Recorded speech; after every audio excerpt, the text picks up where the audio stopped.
Hi, I'm Sheri Fawson, and I want to have a heart-to-heart talk today about my story. And I want to tell you a little bit about something that I've struggled with. The story is about how I woke up to start taking care of a serious disease I have.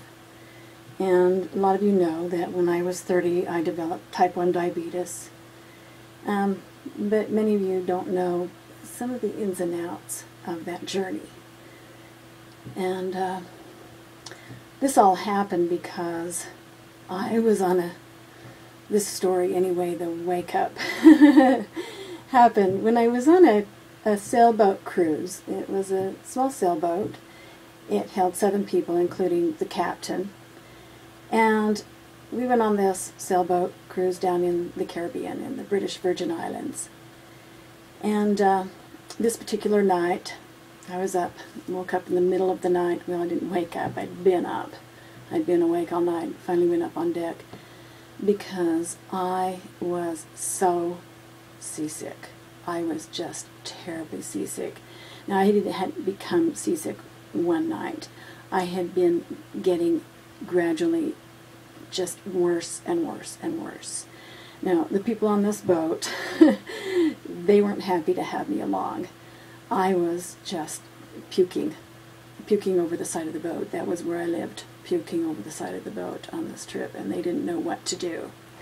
Plus, I could tell that they were thinking that they weren't going to invite us again. and so here I was sick in the middle of the night. And my husband woke up the captain and said, we've got to get her off the boat. We've just got to get her onto shore where she's not rocking on this boat.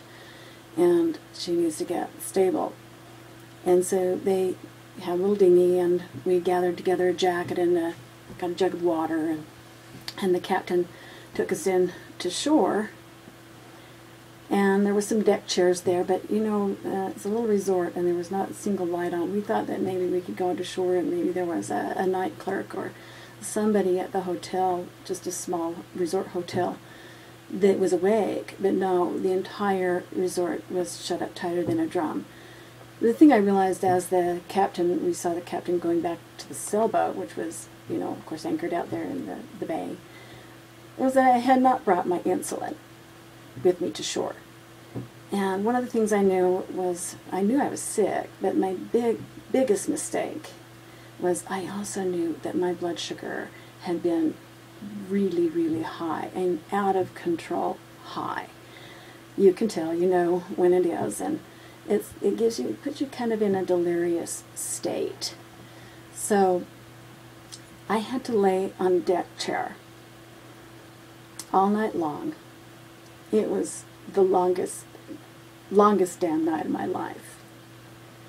And be just horribly, horribly sick.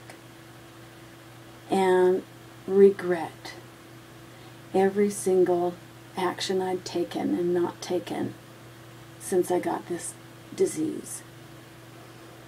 You know, it started out being seasick, and I know I hadn't taken really good care of that. I had a patch, and I brought patches along, this thing you could put behind your ear, but they were new, and I think they were still experimental, and they got recalled, and I think it was because they were too strong. Because I put that patch on, and you know, I go, okay, so I've got this patch, and I put that patch on, and I had it on for about half an hour, and it just made me wacko. It just made me nuts, and it was like an anxiety attack or a caffeine overdose or something. It was just buzzed.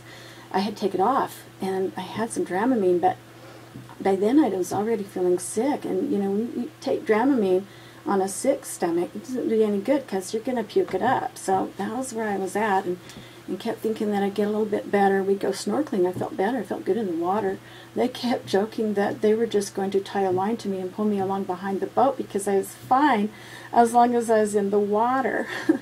But here I was on this shore, regretting that I hadn't taken better note of this illness, regretting that I had just been so nonchalant about it, and of course regretting that I'd forgotten to bring the insulin with me even.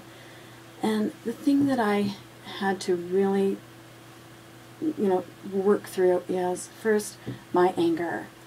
For 10 years, I had just felt it was so unfair. It was so unfair of life to deal me this blow, that I had to have this illness. And I just felt so cheated. And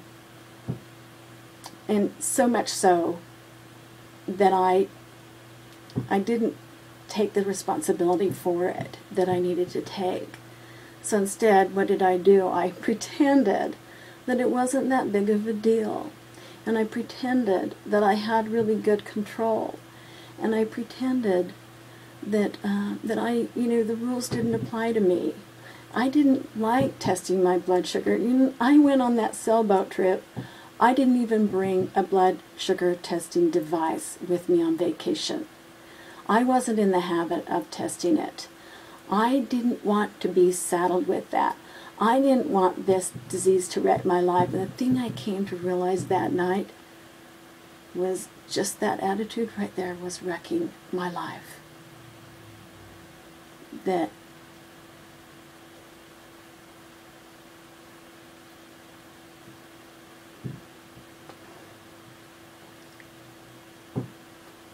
this was real. And I'd been stupid. And I was so embarrassed that I was stupid. First I was really mad. And I'm glad I faced that. But underneath that anger, I realized that I was the only one that could help me. And I realized, you can only be angry about something for so long. And it kind of destroys you from the inside out. So, while I was there, being so sick, drifting in and out of consciousness, because I think my sugar was so high that I was at a comatose, almost at a comatose point, I really got clear about what really matters. And I decided to choose life. The course I was on, recklessness and not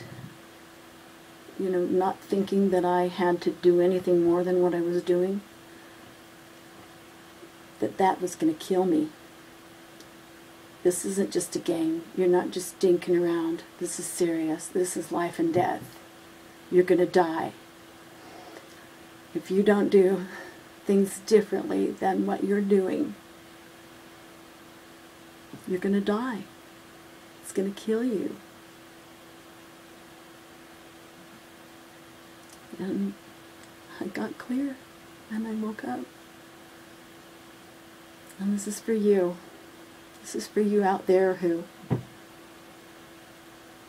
doesn't think it's fair, and whatever blows life deals you, hell, it's not fair. It's life. We're at Earth School. I was failing, but I think I get an A.